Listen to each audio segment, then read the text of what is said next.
बार की बात है, एक शहर में दो भाई रहते थे। एक बहुत अमीर था और दूसरा बहुत ही गरीब। एक भाई के पास सब कुछ था, वहीं दूसरे के पास ना खाने को रोटी ना पहनने को कपड़े। उसका परिवार भूख से मर रहा था और उसके पास खाना खरीदने तक के पैसे नहीं थे। वो अपने बड़े भाई से मदद मांगने जाता तो बड़ा भाई धुतकार कर वापस भेज देता। एक दिन वो काम की तलाश में भटक रहा था तो रास्ते में उसे एक बूढ़ी औरत मिली। उसके पास लकड़ियों का एक गट्ठड़ था। माँ जी, ये बहुत भारी है, लाइए मैं आपकी मदद कर देता हूँ।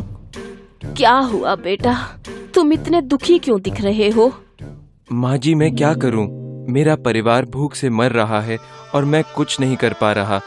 मेरे पास कोई काम नहीं है, क्या आप मेरी कुछ मदद कर सकती हैं?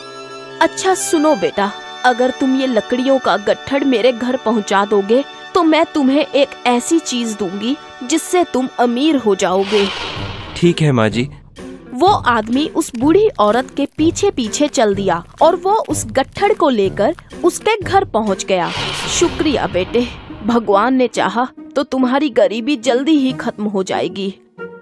ऐसा कहकर उस औरत ने उसे खीर दी। ये लो, इसे लेकर तुम जंगल में जाओ। कुछ दूरी पर ही तुम्हें 3 आम के पेड़ दिखेंगे। उनके पीछे एक चट्टान है, ध्यान से देखोगे तो वहाँ तुम्हें एक गुफा दिखेगी। उस गुफा के अंदर चले जाना, वहाँ 3 बोने रहते हैं। उन्हें खीर बहुत पसंद है, वो तुमसे ये खाने के लिए जरूर मांगेंगे।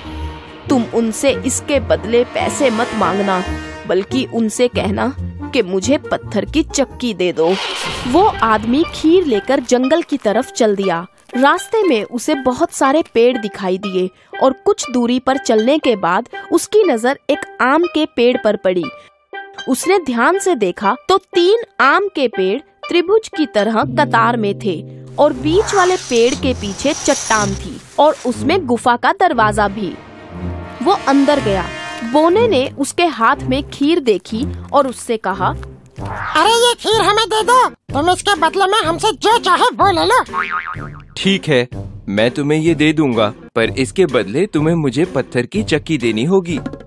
हमें मंजूर है, पर ये कोई मामूली चक्की नहीं है। इसे घुमाते हुए तुम जो मांगोगे वो तुम्हें मिल जाएगा और इच्छा पूरी हो जाने पर इस पर लाल रंग का कपड़ा डाल देना तो सामान बनना बंद हो जाएगा। बोनो ने उसे चक्की दी और वो चक्की लेकर चल पड़ा। फिर वो अपने घर पहुंचा। उसने देखा कि उसके बच्चे और पत्नी भूख के मारे जमीन पर पड़े हुए थे। उसने अपनी पत्नी से कपड़ा बिछाने के लिए कहा। कपड़ा बिछाने के बाद उसने वो चक्की उस पर रखी और वो चक्की घुमाने लगा और वो बोला, चक्की चक्की दाल निकाल। और फिर वहाँ दाल का ढेर लग गया। उसने चक्की पर लाल कपड़ा डाल दिया तो दाल निकलनी बंद हो गई। उसने कपड़ा हटाया और फिर से चक्की घुमाकर बोला, चक्की चक्की चावल निकाल। ऐसे ही वहाँ चावल का भी ढेर लग गया। सभी ने भरपेट खाना खाया। फिर उसने हर रोज चक्की से बहुत सी चीजें बनानी शुरू की। आटा, दाल, चावल, ज्वार, बाजरा और वो सामान लादकर उसे बाजार में बेचने निकल गया। धीरे धीरे उसके पास बहुत सा धन जमा हो गया और देखते ही देखते वो अमीर हो गया। उसने अच्छा घर बना लिया।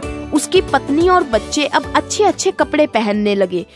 पर ये सब देखकर उसका बड़ा भाई हैरान हो गया और जलने लगा। ये कैसे हो सकता है?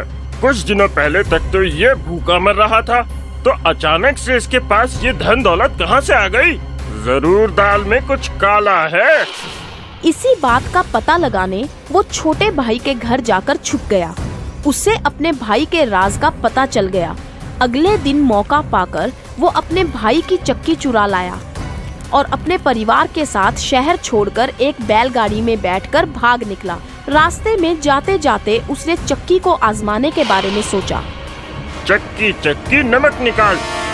चक्की से नमक का ढेर निकलना शुरू हो गया, पर उसे चक्की को रोकने का तरीका तो मालूम ही नहीं था और देखते ही देखते वो नमक के ढेर में दब गए और मर गए।